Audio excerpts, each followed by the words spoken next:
Why, Miss Jean Louise, don't you look very fine this lovely day? I sure do like your dress. But isn't it mighty strange you ain't wearing your breeches?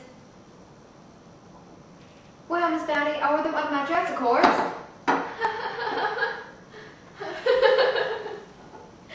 Oh, Miss Jean Louise, you sure do know how to make someone laugh. So, Miss Jean Louise, what would a little dreamer like you want to be when you grow up?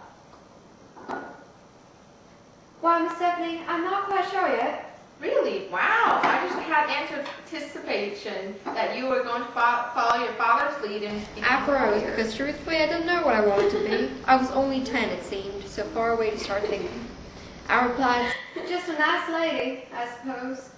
Well, you won't be one until you reach your ladies' guide and start wearing dresses to me. So I said to him, Mr. Everett, I said, the ladies of Macomb, Alabama Methodist Episcopal Church South are behind you 100%. And you know, right there and then, I made a pledge in my heart. I said to myself, when I go home, I'm going to give all the courses of the Maronas and bring J. Grooms Everett's message to Macomb, and that's what I'm doing. Yes, ma'am.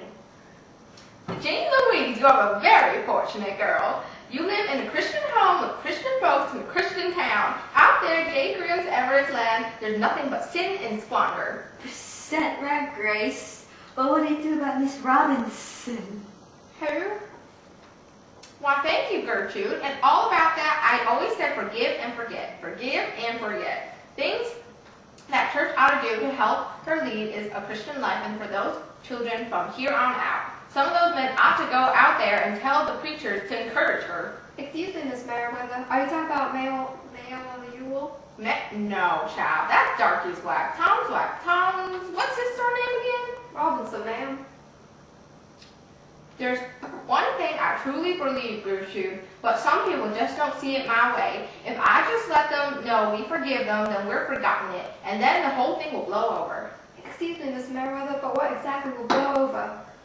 Nothing, Jean Louise. The cooks and fields hand are just dissatisfied. But they're settled down now. They grumble the next day after trial. Don't you agree? Uh-huh. Gertrude, I'm telling you, there's nothing more distracting than a sulky darky. Your mouth goes down to here. Just ruins your day and have one of them in your kitchen. You know what I said to my Sophie, Gertrude? I said, Sophie, you simply are not being a good Christian today.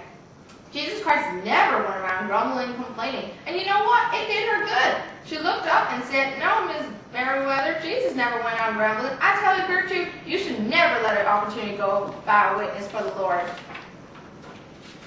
Grace, it's like what I told Brother Hudson the other day. I said, Brother Hudson, looks like we're fighting a losing battle. A losing battle. Doesn't matter to them one bit. We can educate them till we're blue in the face. We can try to tell each other to make Christians out of them, but there's no lady safe in her bed these days. And he said, Miss Farrow, I honestly don't know what we're coming to down here. So I told him that was certainly a fact. Gertrude, believe me when I say there are good people in this town. Good, but sadly misguided. There are plenty of folks in this town who think that they're doing the right thing, but they're not. I might have looked like the right thing to do at the time, but I'm sure I don't know. But I tell you, if my Sophie kept being a sulky and dissatisfied, I let her go. She doesn't seem to understand that the only reason I kept her is that she could get her $1.25 every week so she could survive this depression. His food doesn't stick going down, does it? It was Miss Maudie who said it. She was sitting quietly next to me, her coffee cup balanced on one leg. I had stopped listening a long time ago, instead choosing to occupy myself with listening. About I'm not sure I understand what you mean. I'm sure you understand.